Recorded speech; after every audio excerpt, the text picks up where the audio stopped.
Olá pessoal, esse é um vídeo que trata do experimento de Reynolds, famoso experimento de Reynolds, e da prática de laboratório que tem por trás dela, né? Que vocês estudando esse vídeo vão ter que preparar um relatório. Esse vídeo é a segunda parte, né, da prática, sendo que a primeira foi naquele vídeo anterior, falando do experimento de Rayleigh-Taylor, né? Então nesse vídeo, os objetivos da nossa discussão serão estudar os regimes laminar, transicional e turbulento, né? Na verdade, visualizar esses regimes através do experimento de Reynolds, e verificar a relevância do tal número de Reynolds para a dinâmica dos fluidos e para a estabilidade dos escoamentos, e discutir em particular o regime de transição, tá? O início dele, o fim dele, a extensão, papel de perturbações, etc. Então eu queria começar mostrando para vocês o experimento original de Reynolds, né? Que ele fez.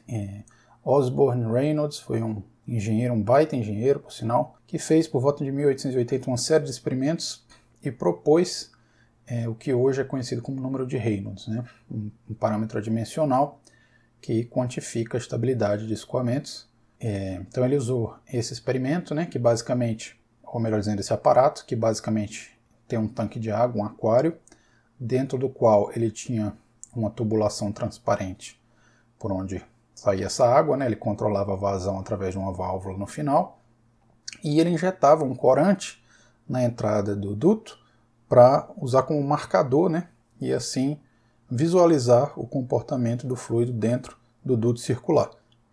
Uma coisa que ele frisava nesse experimento é que o bocal de entrada do duto tinha que ser bem arredondado, né? Para evitar perturbações, enfim, ele queria deixar o experimento com o mínimo de perturbações.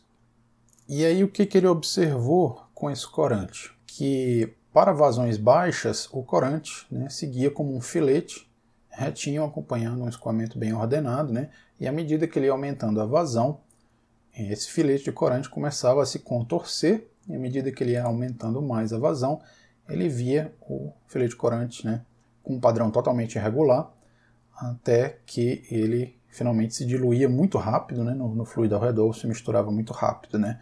Já devem estar antecipando que o que está acontecendo aí é a transição do laminar para o turbulento, né? Sendo que o número de Reynolds é o parâmetro característico relevante aqui, e a partir desses experimentos, né, ele propôs o número dimensional que hoje leva o nome dele. Então, relembrando a fórmula do número de Reynolds, é a densidade vezes uma velocidade de referência, vezes um comprimento de referência, dividido pela viscosidade dinâmica μ, que pode ser escrito também, né, se você normalizar a viscosidade dinâmica pela densidade, como V vezes L dividido por Ni, a viscosidade cinemática. E aí, no caso de escoamentos no interior de dutos circulares, quais são os parâmetros característicos que a gente usa? Bom, a gente usa o diâmetro interno do duto, como comprimento característico L, tá? E a velocidade média baseada na vazão do duto, como sendo a velocidade característica Vzinho que tem na fórmula, tá? Isso por convenção. Então, como que a gente mede essa velocidade característica, né? Já que no interior do duto, o escoamento tem, na verdade, um perfil de velocidade que está em vermelho nessa figura de baixo, né? Como vocês já devem ter visto da teoria, a condição de contorno para escoamento viscoso é velocidade igual a zero na parede, né? Então, o perfil de velocidade tem que ser alguma coisa arredondada assim, tá? No caso laminar, esse escoamento tem solução analítica, tá? E o perfil de velocidade ele é parabólico, enquanto que no regime turbulento, se você mede a velocidade em um dado ponto ao longo do tempo, o que você vai ver é flutuações dessa velocidade, né, intermitentes ao longo de um valor médio. Então esse perfil de velocidade médio, que está sendo mostrado em vermelho aí, na verdade ele é o valor da velocidade média em cada ponto do perfil, tá? E como vocês veem, o perfil de velocidade médio é bem diferente daquele do laminar, né? Por quê? Porque os turbilhões, né, do escoamento turbulento, eles vão tentar homogeneizar esse perfil de velocidade, tá? Porque eles misturam tudo. Então ele vai tentar deixar o valor da velocidade média o mais constante possível, só que quando chega perto da parede não tem jeito, né? Aí o perfil de velocidade vai para zero rapidamente. A diferença mais marcante entre os perfis de velocidade laminar e turbulento é que o turbulento apresenta um gradiente de velocidade muito maior próximo à parede, e é isso que causa, né, já adiantando uma coisa que a gente vai discutir na próxima prática da perda de carga, que é o fato da tensão de cisalhamento na parede ser muito maior para o escoamento turbulento, justamente por causa desse gradiente de velocidade acentuado na parede, né? Isso aumenta o arrasto de fricção. Mas enfim, como que você calcula na prática a velocidade média do escoamento para usar na fórmula do número de Reynolds? Bom, basicamente você mede a vazão mássica, por exemplo, né? Quantos quilos por segundo estão saindo ali, divide pela densidade da água, aí você tem a vazão volumétrica, né? Quantos metros cúbicos por segundo estão saindo ali de fluido. E aí vale lembrar que velocidade média vezes área da seção transversal, que é o πr ao quadrado, dá justamente a vazão volumétrica, tá? Então daí você tira a velocidade média, essa fórmula vale tanto por laminar quanto por turbulentos, né? E aí você usa esse valor da velocidade média na seção na fórmula de Reynolds. Bom, e quanto à viscosidade? Isso parece ser uma coisa óbvia, né? Mas muita gente acaba errando isso nas práticas, né? Então, o valor da viscosidade para a água, ela varia com a temperatura e com a pressão, tá? Então, no caso da nossa prática, nós estávamos na pressão atmosférica e a temperatura, que eu medi lá, da água, né? Na água, ele estava ali por volta de 26 graus, tá? O que eu marquei aí nessa caixa preta, tá bom? E a densidade medida também dessa água com densímetro estava em 996, mais ou menos 1 no SI. Tá? Então esses valores vocês podem usar de referência, não só para experimentos de Reynolds, mas para perda de carga, que é a próxima prática dentro desse mesmo laboratório. E bom, e aí quando vocês forem procurar valores da viscosidade, né, para usar, prestem atenção se a tabela que vocês estão procurando, ela está mostrando viscosidade cinemática ou dinâmica, tá? Porque aí vai depender se você vai ter que multiplicar ou dividir pela densidade, né? E também prestar muita atenção nas unidades, tá, pessoal? Então, por exemplo, essa tabela que eu mostrei aí de exemplo, vamos dizer, a 10 graus Celsius, o valor da viscosidade cinemática, né, que é o que a tabela mostra, ela está 1,307 vezes 10 a menos 6, né? Porque lá em cima a gente vê que esses valores já estão multiplicados por 10 a sexto, né? Então, se você quiser saber o valor do SI, você tem que dividir por 10 a sexta o número que tem na tabela aí, não é isso? E esses valores já estão no SI, tá? Então atenção se os valores que vocês vão pegar estão no SI. Isso vale também se vocês forem usar tabelas para densidade, né, e coisas desse tipo. Mas a densidade eu já estou dando, né? Tem formas de gráficos também na internet. Enfim, só atenção para esses aspectos aí que eu mencionei. Então voltando agora para o número de Reynolds, vamos falar um pouco da física que ele contém, tá? Bom, eu já tinha mencionado no vídeo do experimento de Rayleigh-Taylor, né, que o Reynolds, de certa forma, ele mede a razão entre as forças de inércia e as forças viscosas, né? Então, onde é que vem essa definição, né, que é muito comum? Bom, se você pega as equações de Navier-Stokes, que eu coloquei do lado direito aí do slide, né, você tem um termo convectivo, né, que é esse primeiro termo, e do lado direito você tem as forças, né, que estão atuando nessa partícula fluida, né? Escrita dessa forma, ela lembra muito a segunda lei de Newton, tá? Então você tem ali, se você quiser multiplicar todo mundo por densidade, né, você teria uma coisa como massa vezes aceleração. Então, partícula fluida é igual a menos gradiente de pressão, mas se você multiplicou pela densidade, ali vai aparecer viscosidade dinâmica já, né? Vezes o Laplaciano do vetor velocidade. Bom, mas o que significa? O gradiente de pressão é uma força que serve para acelerar o escoamento, né? Perceba que é menos gradiente de pressão, né? Significa que o escoamento ele tende a ir não conforme o gradiente, né, ou seja, da menor pressão para maior pressão, mas com o contrário do gradiente, né, que é óbvio isso, né? A pressão alta empurra o escoamento para uma região de mais baixa pressão, né, por isso que aparece menos gradiente de pressão. E o termo Laplaciano, na verdade, ele é justamente os termos de tensão viscosa, né? Então, uma partícula fluida, ela é acelerada ou desacelerada dependendo da velocidade das outras partículas ao redor dela, né? Então, se todas as partículas ao redor dela estiverem mais rápidas que ela vai ser acelerada pelo ambiente, né, por uma ação de força viscosa, né, que é uma força de contato ali, ou de transferência de quantidade de movimento entre camadas adjacentes de fluido, tá? Então faz sentido que seja um Laplaciano, né? Se você quiser pensar numa parábola, derivada de segundo grau parábola vai dar concavidade, né? Então, dependendo, né, dessa concavidade, ou seja, de como a velocidade da vizinhança é maior ou menor do que a velocidade da partícula local, se ela vai ser acelerada ou freada pela vizinhança, tá? Então esse é o termo de força viscosa. Então é basicamente isso, força vezes aceleração é igual a somatório das forças que estão agindo na partícula. As equações de Navier-Stokes poderiam ter mais termos complicando, né? Força de campo, gravidade, enfim. Estou deixando o mais simples possível, inclusive já é escrita para escoamento incompressível, onde a densidade é constante dentro do escoamento, né? Diferente do escoamento compressível, né, em altas velocidades, onde você tem a densidade variando em função da velocidade, né? Como é o caso de ondas de choque aparecendo, coisas desse tipo. Não é o caso aqui para a gente, tá? Estamos na baixa velocidade e a água é incompressível de qualquer jeito. Então, mas o que eu queria ressaltar é o seguinte, aonde nessa equação que aparece o número de Reynolds, tá? Bom, essa é uma das maneiras de explicar para vocês a origem do número de Reynolds, né? Mas tem outras maneiras. Por exemplo, uma delas, que é como encontrar nos livros, é simplesmente análise dimensional, né? E aí os livros vão fazer uma análise dimensional mais sofisticada, né, invocando o teorema do Speed-Buckingham, mas eu não quero ir por esse caminho aqui não, eu quero ir por uma coisa mais familiar para vocês. Então basicamente é o seguinte, pega as equações de Navier-Stokes e normaliza todos os termos dela, tá? Então define uma velocidade de referência, né, VREF, um comprimento de referência, né, chama de L0, LREF, qualquer coisa assim. E aí você vai pegar o quê?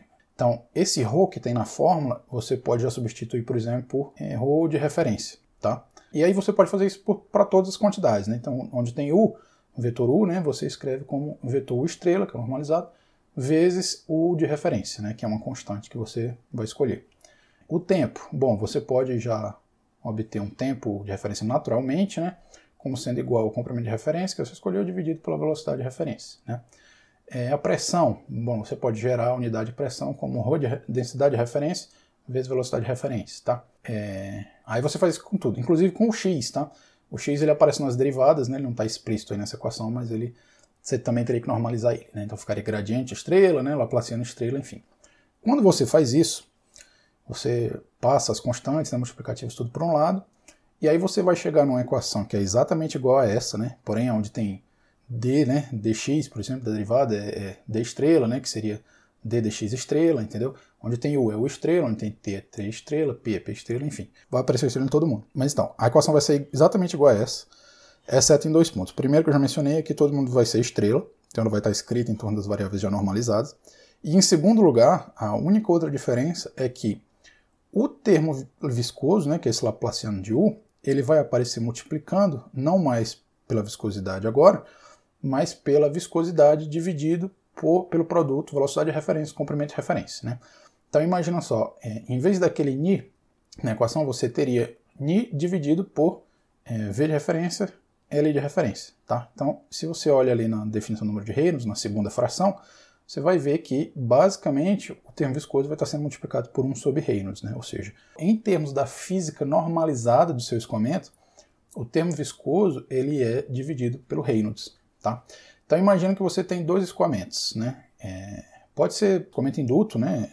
E aí você imagina, um tem um diâmetro diferente do outro, a viscosidade diferente do outro, né? São, sei lá, um é água, o outro é óleo, por exemplo, né? Densidade diferente, enfim.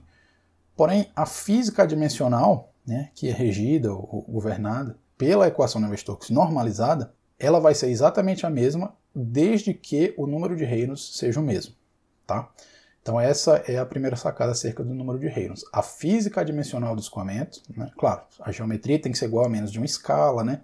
Mas a física adimensional ela vai ser idêntica desde que o número de Reynolds seja idêntico, porque é só isso que vai diferenciar uma equação normalizada da outra, tá bom? Então é isso, inclusive, que permite a utilização de túneis de vento, tá? Por que um experimento em um modelo de aeronave pequenininho, né, ele equivale a um voo de uma aeronave na atmosfera real?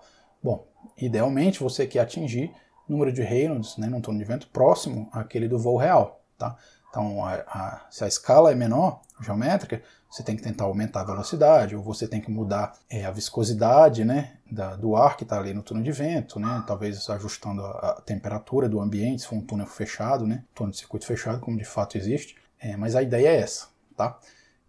Se se tratar de um escoamento compressível de altas velocidades, aí aparece um outro parâmetro adimensional. Claro, as equações vão ser diferentes, né? A densidade ela não é uma constante que sai dos termos de derivada, mas aí partindo das equações de Navier-Stokes compressíveis, aí aparece 2 parâmetros, o número de Reynolds e o número de Mach, tá? Mas isso é só para adiantar uma coisa que vocês vão ver mais na frente na matéria de aerodinâmica, tá? Por enquanto, essa explicação que eu queria dar para vocês do número de Reynolds, né? De onde que ele vem, tá? E por que então que ele significa essa razão entre forças de inércia e força viscosa? Então olha só, se o número de Reynolds for alto, aquele termo viscoso vai se tornar desprezível, né? Então as forças convectivas ou as forças de aceleração, né, de translação, que é o termo do lado esquerdo aí das equações de Navier-Stokes, ele vai dominar, né? Em compensação, se o número de Reynolds for baixo, esse termo viscoso ele vai crescer dentro da equação, né, em termos de magnitude. Então esse escoamento vai ser dominado pela viscosidade. Tá? Então, daí que vem essa ideia que o número de Reynolds é uma razão entre as forças de inércia e forças viscosas, tá bom? Agora, por que ele está ligado à estabilidade? Bom, de uma maneira bem rasteira, né? Preciso dar essa primeira explicação para vocês terem um sentimento, né?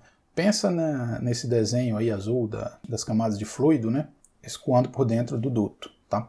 Quando o número de Reynolds é baixo, né, o termo viscoso ele é grande. Então, as camadas adjacentes de fluidos, elas têm uma aderência grande umas às outras. Tá? Então, imagina ela como se fosse carros, né, passando em avenidas, numa avenida de várias mãos. Tá? E se cada um tem a sua capacidade de freio, né, funcionando, e ele está perceptível a velocidade dos carros ao redor, né, nas vias adjacentes, ele vai conseguir controlar a velocidade do carro ali, né, e os carros vão fluir tranquilamente na avenida. Em compensação, agora imagina aumentando o Reynolds, esse termo viscoso passa a ter uma força desprezível, né? Então é como se os carros perdessem a capacidade dele de frear, ou seja, de regular a velocidade deles frente ao que eles percebem da velocidade nas vias adjacentes, né? E aí, eventualmente, alguma hora, né, se tem alguma perturbação, ou seja, se um carro acelera muito ou se o outro freia muito, os outros não vão conseguir se adaptar e vai gerar o caos, né? Então, o termo de aceleração domina, o termo de transporte ou de inércia, né? E ninguém consegue frear e eles vão todos colidir e vai ter o caos ali nas vias. Daí, essa minha analogia com o escoamento turbulento. Espero que vocês tenham gostado. É uma explicação bem rasteira, mas ajuda a gente a visualizar por que o número de Reynolds, né, ao representar essa razão entre forças de inércia e forças de viscosas, né, influencia tanto a estabilidade do escoamento. Bom, mas passando para frente. O que é o conceito de Reynolds crítico e como ele se relaciona com a transição laminar turbulento que a gente observa na prática? Tá? Estou mostrando para vocês do lado esquerdo um gráfico que é um diagrama de estabilidade calculado não para um canal, né, como um duto, como a gente está vendo aqui, mas para a camada limite. Tá? Não sei se vocês estudaram o que é camada limite, né, mas é um escoamento muito comum, é a forma que o escoamento assume na proximidade de uma superfície, onde a outra extremidade é o escoamento livre. Tá? Por exemplo, uma camada limite se desenvolve sobre uma asa. Tá? É aquela porção de fluido entre a superfície e a região externa do escoamento. Tá? Por que eu estou mostrando esse diagrama para a camada limite e não para o duto circular? Porque o duto circular ele é, na verdade, um caso meio patológico dentro da teoria de estabilidade. Tá? Para explicar exatamente a estabilidade dele, eu teria que invocar vários conceitos mais avançados aí que eu não quero fazer agora. Quero passar para vocês o básico da transição. Tá? Então a ideia é o seguinte, pensa num escoamento, no caso a camada limite lá, e você joga uma perturbação do tipo onda dentro desse escoamento, tá? Uma perturbação infinitesimal em termos de amplitude. E a única coisa que eu posso variar é a frequência dela. Tá? Então eu testo baixa frequência na perturbação, alta frequência, média frequência. Tá? Então isso eu fico testando. Tá? E isso é o eixo vertical desse meu gráfico. Tá? Ela é aquele ômega que está normalizado ali. Tá? E o eixo horizontal é o número de Reynolds, ou seja, eu vou testar o efeito que perturbações de diferentes frequências têm dentro de um escoamento tipo camada limite para diferentes Reynolds. Tá? E aí o que se observa, né, que é a previsão da teoria linear e que também é observado experimentalmente, é que até um determinado Reynolds, tá, que estaria aí à esquerda desse Reynolds pontilhado, que está uma tangente à linha azul, né, curva azul, até esse Reynolds, ou seja, antes desse Reynolds, qualquer perturbação que eu jogar, infinitesimal, né, de qualquer frequência que ela for, o escoamento ele não vai transicionar, tá? Ele vai permanecer laminar. Okay? Em compensação, a partir desse Reynolds, que é o chamado Reynolds crítico, existe uma faixa de frequências, né, que estaria aí delimitada entre a região inferior e a superior da minha curva azul, tá? Que conseguem fazer o escoamento transicionar. Tá? Então, por exemplo, se a frequência for muito baixa, né, agora acima do Reynolds crítico eu estou falando, né? Se a frequência for muito baixa, eu ainda estou na região estável, de estabilidade desse escoamento, ou se a frequência for muito alta, eu também vou estar fora desse envelope azul, né? E não causa transição. Agora, se a minha frequência estiver dentro de uma faixa específica, né, dentro desse envelope de estabilidade, o escoamento vai transicionar, tá bom? Então, basicamente, essa curva azul, ela dá, dentro dela, né, é a região de instabilidade do meu escoamento, camada limite, no caso. Tá? Então, o que significa o Reynolds crítico? É o primeiro Reynolds em que eu consigo observar transição para perturbações infinitesimais. Tá? Antes desse Reynolds, eu não observo transição para pequenas perturbações. Tá? Claro, se for uma perturbação grande, mesmo a Reynolds baixo, é possível que eu veja transição. Tá? Mas estamos falando sempre de pequenas perturbações, tá? Quando a gente fala de estabilidade de escoamento. Isso é o que a gente chama de transição natural, né? Em contraste com a transição forçada, tá? Que seria com uma força grande, né? Uma perturbação grande. Mas enfim, é mais ou menos isso, tá? Então essa é a definição de Reynolds crítico. Agora, na prática da engenharia, o que a gente observa? Uma faixa de transição, tá? Como a gente vai ver até o fim desse vídeo. Você começa a observar o início da transição, ela é muito incipiente, e aí quando você vai aumentando o Reynolds, você vê que ainda é transicional, né? Existem partes do escoamento que são laminares, outras que são turbulentas, né? Até que se você continuar aumentando o Reynolds, aí na prática você vai observar que o escoamento ele já é realmente turbulento desenvolvido, né? Todas as regiões dele são turbulentas, então ali já está turbulento. Entre esse Reynolds inicial, né, que se começa a se observar instabilidades até o fim dessa faixa de transição, a gente tem uma faixa de Reynolds aí, tá, onde a gente tem o regime de transição. Tá? Então, quando a gente fala na prática da engenharia de Reynolds de transição, nem sempre a gente está falando desse Reynolds crítico teórico. Né? A gente muitas vezes, quando você olha nos livros, quando se fala de Reynolds de transição, ele está falando de um Reynolds médio, em que na prática da engenharia se observa que está mais ou menos ali, aquele Reynolds é representativo da faixa de transição, tá bom? Então é importante fazer essa diferenciação. Esse gráfico da direita, ele é um gráfico realmente tirado de um artigo recente, tá? Da revista Science, que é uma revista científica aí de muito impacto, né? E até hoje esse gráfico tem a ver com a transição em duto circular, tá? Então você vê que até hoje o pessoal está discutindo, né, exatamente como ocorre a transição em duto circular, porque é um caso meio patológico dentro da teoria de estabilidade. Né? Então na prática, se você for olhar a literatura, muitos livros vão estar dizendo que a transição ocorre ali, o Reynolds de transição é na faixa de 2.300, tá? Em termos de Reynolds crítico, você precisa, para definir um Reynolds crítico, você precisa usar conceitos bem mais sofisticados aí, que eu não quero discutir agora, mas é basicamente o ponto de intersecção desse gráfico que vocês estão vendo do lado direito. Tá? Então, o que seria um equivalente de um Reynolds crítico para duto circular seria algo aí talvez ali no 2050, né, o Reynolds baseado no diâmetro, né, como eu já mencionei, e na velocidade média via vazão. Mas o Reynolds de transição na prática da engenharia está na faixa de 2.300, né, mas a gente vai ver até o fim do vídeo também que esse Reynolds prático, né, de transição, ele depende do seu aparato, né, do nível de perturbações, rugosidade do seu material, enfim, mas a gente vai falar isso mais para frente. Bom, vamos falar do aparato experimental. O nosso aparato ele é vertical, tá? É um tubo vertical em contraste com o experimento de Reynolds que era na horizontal, o experimento original. Né? Então a gente tem uma caixa d'água, né, na parte superior. A propósito, esse diagrama da esquerda é o que eu espero que vocês coloquem no relatório, tá? Tentar fazer o máximo, né, para vocês aprenderem como fazer um relatório técnico, tá? Então esse é um tipo de diagrama que você explica, né, bem simples, olha na figura, como que é o seu aparato experimental, tá? Então vocês podem utilizar essa figura no relatório de vocês para ajudar na parte de descrição do aparato experimental. Enfim, a gente tem o tanque de água, né, a caixa d'água que fica lá em cima, é o H1. Você tem o duto, por onde passa o escoamento principal, que é esse H2, né, tubo de vidro. O diâmetro dele, inclusive, é 3 centímetros, tá? Vocês vão precisar disso para calcular o número de Reynolds, está escrito aí na figura da direita. E, finalmente, o H3 é uma mangueira, né, que sai desse duto e vai para um balde, um recipiente, ligado a uma balança, né, esse é o balde V1, ligado a uma balança V2, que é uma célula de carga, já vou explicar melhor. Finalmente vai para um computador V3, onde a gente vai tirar medidas ali da balança, tá? Peso do balde versus tempo, tá? E, obviamente, antes de chegar no balde, a gente tem um regulador de vazão também, né, para a gente controlar a quantidade de fluido que está passando e, consequentemente, o Reynolds.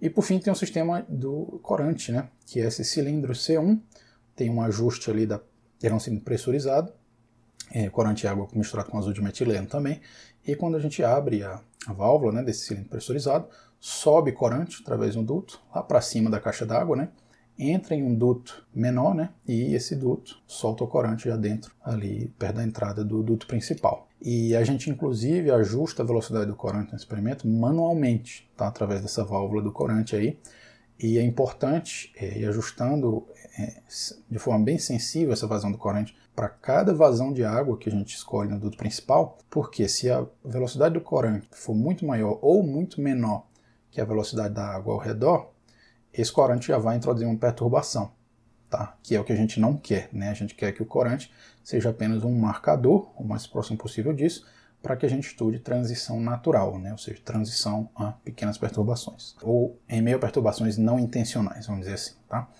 É uma outra forma de descrever. Mas enfim, deixa eu mostrar mais figuras aqui.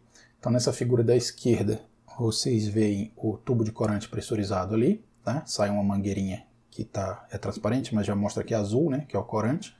Então ela passa por aquele controle sensível ali e sobe lá para cima da caixa d'água, já mostra outra foto de como o corante entra na caixa d'água, tá?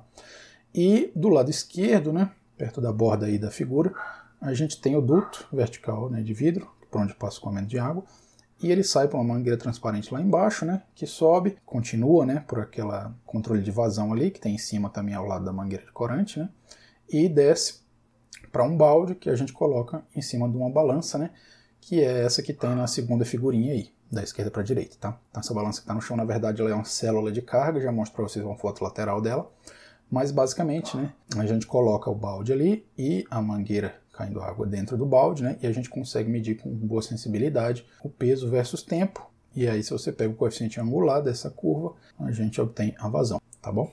Então essa célula de carga, ela aguenta em um máximo de 10 kg, né? Então na prática é preciso ter cuidado aí para que em nenhum momento a quantidade de água dentro do balde ultrapasse ali os 10 kg, né? Na verdade esses 10 kg já tem que incluir o peso do balde, então tem que ficar esperto principalmente para vazões altas. Então sai uma fiação da célula de carga e vai ligar lá naquela caixa marrom, né? Que vocês veem já na terceira figura da esquerda para a direita, que é chamado condicionador de sinais, tá? Então atenção aos nomes aí. A balança a gente chama de célula de carga, tá? Que se usa em prática experimental, né, porque você quer ter um controle do seu dispositivo de medição, então você trabalha com células de carga, né, dimensionadas para determinados esforços e tensões, etc. Mas enfim, a tensão que sai dela é muito pequenininha.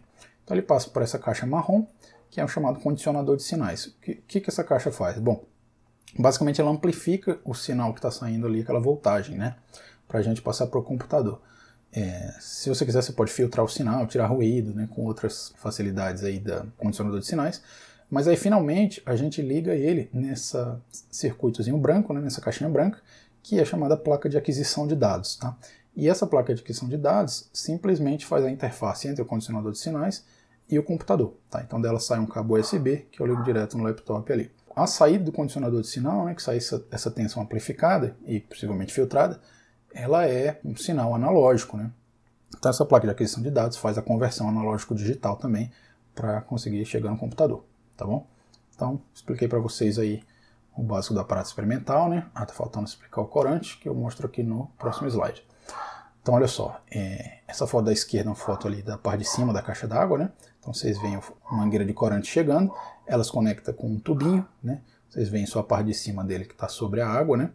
E na foto da direita aparece o tubinho, né, entrando pela bocal do duto principal, por onde entra a água, tá? Então o corante ele injeta já dentro do duto principal, nesse caso aqui, tá? E esse apoio aí com os parafusos, né? Isso foi uma coisa que a gente bolou só para que o tubinho de vidro do corante ele não fique balançando muito a depender da pressão de corante que a gente escolhe para injetar ali. Quando a gente faz o controle da vazão do corante, né? Então essa parte de parafuso é só uma parte mais pesada que consegue estabilizar esse tubinho de corante, tá bom? Mas não dá para ver aqui, mas a princípio ele não prejudica muito a entrada do bocal desse duto principal, que ele é arredondado, como no experimento de Reynolds também, tá bom? Bom, agora já falando do procedimento experimental, né? Já tendo terminado de discutir o aparato experimental, agora a primeira coisa que a gente tem que fazer no procedimento é calibração da nossa célula de carga, tá? Então a gente coloca algumas coisas mais, né, diferentes para vocês mexerem aqui, para vocês irem se familiarizando, né, com um procedimento desse tipo, que vão ser usados em vários outros laboratórios também. Então tá aqui a célula de carga na foto da direita, né? Você vê como é que ela é, ó. Ela é um retângulo, né, com um recorte no meio ali, e basicamente a gente coloca o peso em uma ponta dela, né, sobre um prato, e sai uma tensão por uma fiação, né, que está indo lá para o condicionador de sinais. Mas enfim, do lado esquerdo nós temos os pesos calibrados, né? Os pesos de verdade do laboratório tinham sido levados para uma medição certificada e na hora que eu fui gravar o experimento só me sobrou uns pesos antigos, né? Então eles estão todos misturados aí. Mas enfim, cada disco desse tem 2 kg, esse cilindro maior tem 1 kg, os 4 cilindros intermediários tem meio quilo cada, depois cada um daqueles grupos, né, com cilindrinhos menores tem meio quilo cada, tá? Então eu calibrei a minha célula de carga para um máximo de 4, 5, 6, 7, 8 quilos, tá? Então eu fui colocando esses pesos, né, começando dos pesos menores, tá? Colocando de 1 a 1, e a cada peso que eu colocava, eu media no computador aquela tensão, tá? E ele ia gravando num programinha, um software feito para essa calibração, tá? Então, quando eu cheguei na carga máxima, coloquei todos os pesos no prato, né, que é o que aparece do lado direito, eu medi o último ponto, que era 8 quilos, né, e aí eu fui retirando os pesos, né, 1 a 1 também, não necessariamente na mesma ordem que eu coloquei, porque do contrário os pontos iam se repetir, né, até o zero. Exatamente os mesmos pontos que eu tinha medido no carregamento, mas no descarregamento eu tirei numa outra ordem, para que eu pegasse mais pontos na minha curva de calibração, tá? Então deixa eu mostrar para vocês essa curva.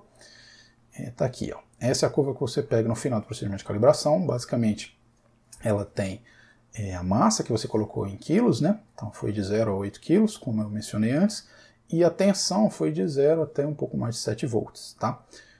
Como esperado, deu um comportamento bem próximo do linear. Então esse programinha já faz um fit linear para a gente, né? Um mínimos quadrados, e dá para a gente o valor do coeficiente angular e do coeficiente linear, que vocês podem ver abaixo aí, tá? Dá também o valor do R quadrado, né? R quadrado é o quê?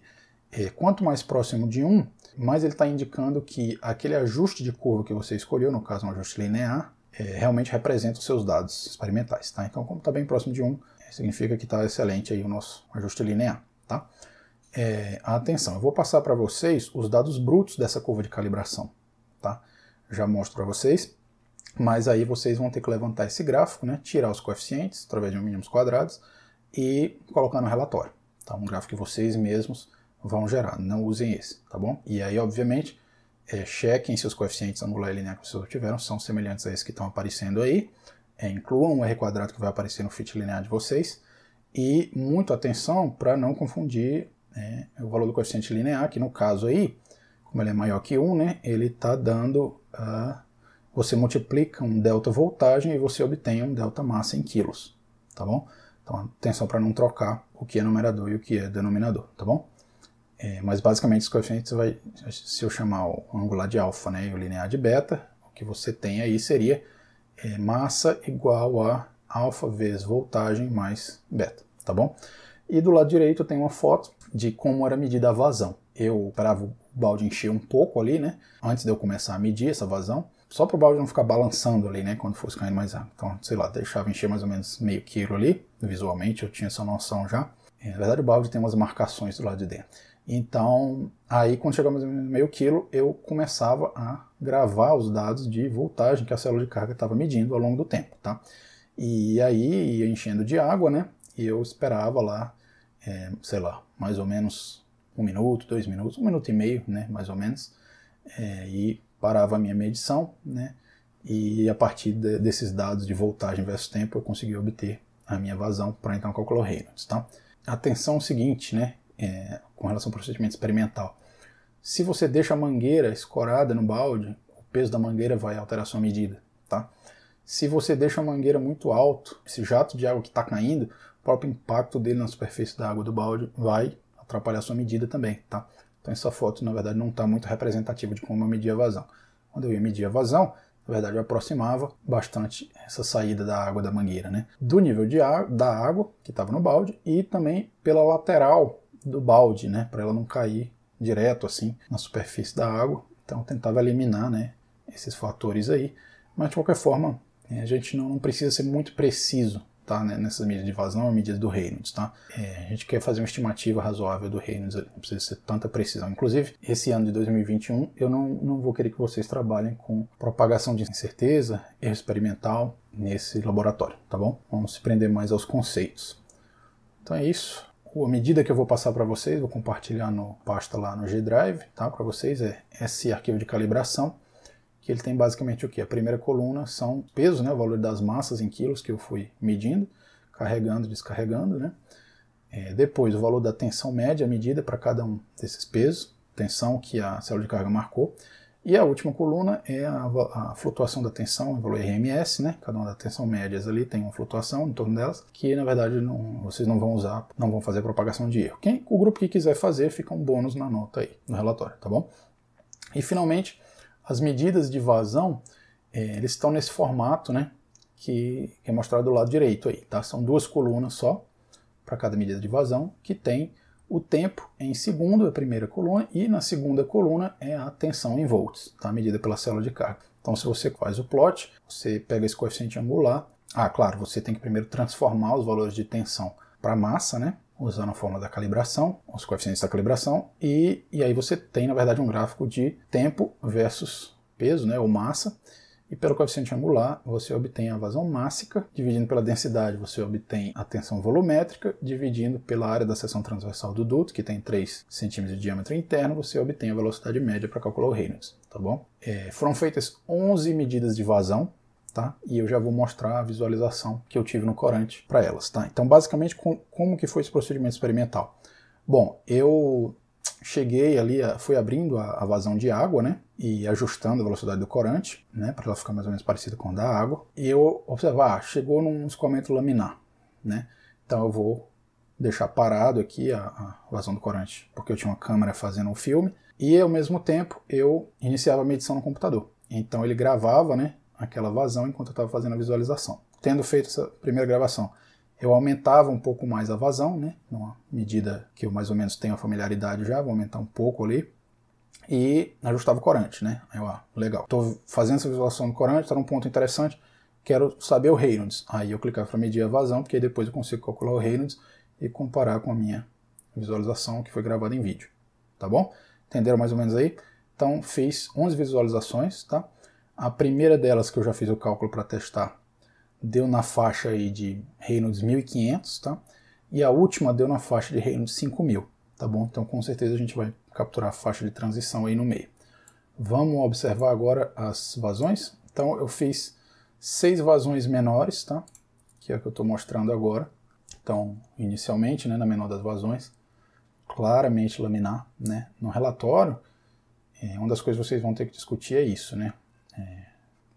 Qual é a característica que você está observando para concluir que essa visualização é laminar, tá?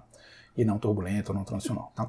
Esse segundo vídeo é interessante pelo seguinte, apareceu uma obstrução, né, uma impureza no duto de corante, e ao invés de soltar um jato de corante, esse jato se dividiu em dois, né? Na verdade foi meio que uma fina camada ali, né, como se ele tivesse estirado o corante sobre uma camada, né, que tem essas duas extremidades, né, mas escoamento ainda tem característica laminar, né? Tanto é que, aumentando um Reynolds um pouco mais, que é essa visualização que está passando agora, a impureza saiu e ele voltou a ser um filete bem comportado, né?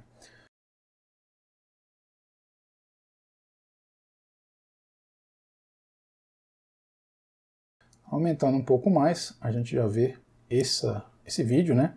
Que aí vocês já estão vendo, né? Que as perturbações já são visíveis, né? Você já tem oscilação no duto corante, então você já começa a perceber talvez aí o início da transição, né?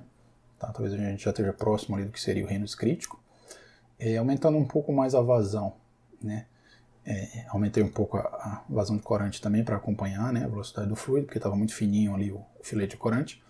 A gente percebe, né, as perturbações já um pouco mais acentuadas, né? Então você vê que está começando a transição, né? Aumentei um pouco mais a vazão e essa foi a visualização que eu obtive, né? Então o escoamento aí já está claramente transicional, né? E talvez já começando a ficar turbulento, né? E aí essa foi a minha última, né? A sexta dessas 6 vazões menores que eu medi. E como eu falei que o total eu medi 11, né?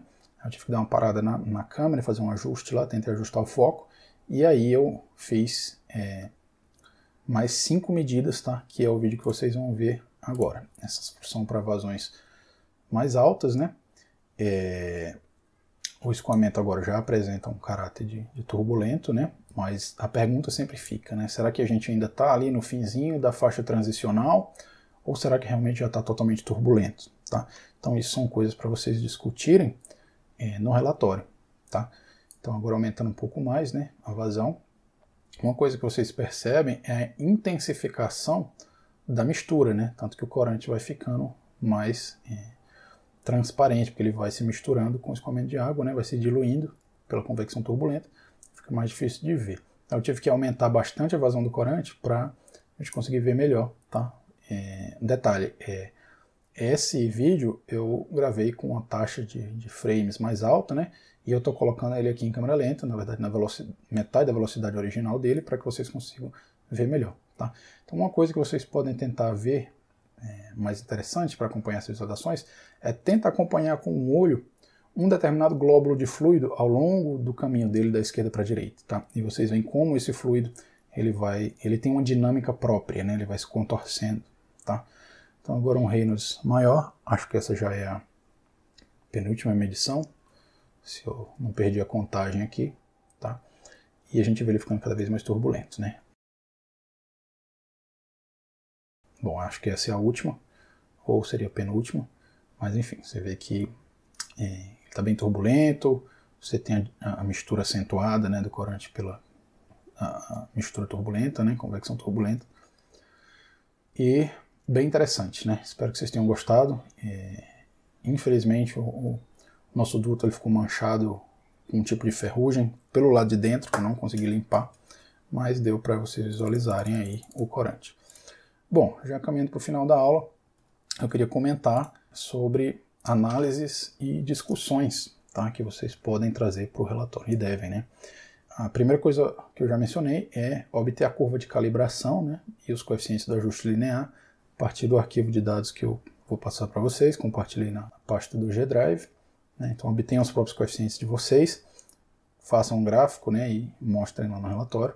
Aí, dos dados de voltagem versus tempo, né, que são 11, né, como eu mencionei, calculem o Reynolds, né, transformem em massa versus tempo, obtenham a vazão volumétrica, e aí o Reynolds, e com esses 11 Reynolds, vocês vão, vamos dizer assim, carimbar o valor do Reynolds que vocês estimaram em cada um dos vídeos, né, que eu mostrei para vocês na sequência. Os vídeos que eu mostrei aqui, também vou compartilhar o arquivo deles no G Drive, né, em alta definição.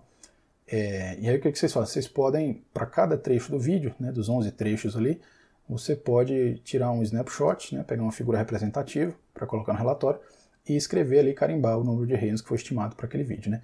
Os vídeos que eu mostrei na sequência, eles já estão em ordem crescente de número de Reynolds, né, porque eu fui obtendo eles na sequência que eu fui aumentando a vazão.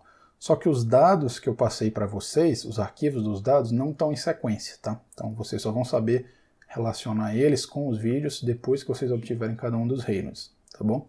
Só uma questão de estética do relatório, né? Quando vocês forem tirar as imagens a partir dos vídeos de cada um dos trechos, recorta as laterais, né, e deixa só o que interessa, que é o duto mesmo, a região do corante, né, e coloquem na sequência, né, ordenado por Reynolds, uma abaixo da outra. De repente vocês conseguem fazer uma figura dessa, com todos os 11, né, e colocar numa página só, ou algo assim. Seria bem interessante, né, fazer essa visualização. O que eu não mencionei antes, né, o vídeo ele está deitado na horizontal, porque fica mais fácil de mostrar na tela, né, então a minha gravação que foi vertical, na verdade eu rotacionei ela para facilitar, tá bom? E a discussão que vocês vão ter que fazer depois de carimbar as imagens com cada valor do Reynolds é dizer, os Reynolds estão consistentes com os vídeos? Quer dizer, por que você colocou esse Reynolds nesse vídeo, né? Porque é um Reynolds baixo é laminar. Sim, mas por que essa visualização é laminar e não transicional ou não turbulenta, né? Será que ela já é no início da transição ou ainda é laminar, né? Será que ela está ao fim da transição ou já é turbulento? Então, essas discussões que vocês vão fazer. Tá? Vamos responder essa quarta pergunta aí. Uma outra coisa que vocês podem discutir no relatório é a questão da diferença entre Reynolds crítico e Reynolds de transição, né? Se vocês fossem, a partir da visualização e das medidas de Reynolds correspondentes, chutar ou estimar um valor do Reynolds crítico para esses experimentos, de quanto que seria, né? E se fosse chutar um valor do Reynolds de transição, quanto que seria, né? Esse Reynolds de transição, como eu mencionei antes, ele é um valor médio, né, da faixa de transição, tá? Agora é possível a gente discernir a partir da visualização o início e o fim dessa faixa de transição.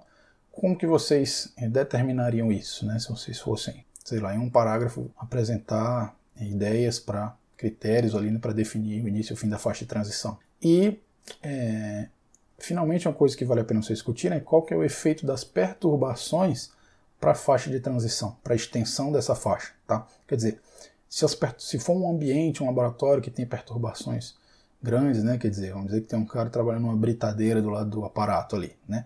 Vocês acham que vai mudar essa faixa de transição? Será que o início dela vai ser antecipado? Será que o final dela vai ser antecipado? Será que a extensão dela como um todo é reduzido, né? E se for um experimento muito limpo, muito profissional, pouquíssimas perturbações, né? Um experimento bem controlado. O que vocês acham que ia acontecer com essa faixa de transição? Tá?